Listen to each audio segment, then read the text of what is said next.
ലോകത്തിലെ ഏറ്റവും മികച്ച ബീച്ച് ഡെസ്റ്റിനേഷനായി മാറാനൊരുങ്ങി ദുബായ്. ജുമൈറ ബീച്ച് 1 വിപുലീകരണ പദ്ധതി 95% പൂർത്തിയായതായി ദുബായ് കിരീടാവകാശി ഷെയ്ഖ് ഹംദാൻ അറിയിച്ചു. സന്ദർശകർക്കായി അത്യാധുനിക വിനോദ കായിക സൗകര്യങ്ങൾ ഒരുക്കുന്ന ബീച്ച് 1 ഫെബ്രുവരിയിൽ പൊതുജനങ്ങൾക്ക് തുറന്നു നൽകും. ദുബൈയിലെ പൊതുബീച്ചുകളെ ലോകോത്തര നിലവാരത്തിലേക്ക് ഉയർത്തുക എന്ന ലക്ഷ്യത്തോടെ ആരംഭിച്ച ജുമൈറ ബീച്ച് 1 വിപുലീകരണ പദ്ധതി അന്തിമഘട്ടത്തിലേക്ക്. പദ്ധതി പ്രദേശം നേരിട്ട് സന്ദർശിച്ച ശേഷമാണ് ദുബൈ കിരീടാവകാശിയും ഉപപ്രധാനമന്ത്രിയുമായ Sheikh Hamdan bin Mohammed Al Maktoum നിർമ്മാണ പുരോഗതി വിലയിരുത്തിയത്. ബീച്ചിന്റെ വിസ്തൃതി 50% വർദ്ധിപ്പിക്കാനാണ് പദ്ധതിയിലൂടെ ലക്ഷ്യമിടുന്നത്. നഗരത്തിലെ ബീച്ചുകളെ ലോകത്തിലെ ഏറ്റവും മനോഹരവും മികച്ചതുമായ കേന്ദ്രങ്ങളാക്കി മാറ്റുകയാണ് തന്റെ കാഴ്ചപ്പാടെന്ന് ഷെയ്ഖ് ഹംദാൻ എക്സ് പ്ലാറ്റ്ഫോമിൽ കുറിച്ചു.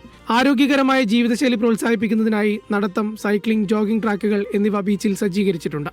ഒപ്പം പ്രാദേശിക സമ്പദ് വ്യവസ്ഥയെ ശക്തിപ്പെടുത്തുന്നതിനായി 15ലധികം പുതിയ നിക്ഷേപാവസരങ്ങളും ബീച്ച് വികസനത്തിന്റെ ഭാഗമായി ഒരുക്കിയിട്ടുണ്ട്. കായിക പ്രേമികൾക്കും വിനോദസഞ്ചാരികൾക്കും ഒരുപോലെ പ്രിയപ്പെട്ട ഇടമായി ജുമൈറയെ മാറ്റുകയാണ് ലക്ഷ്യം.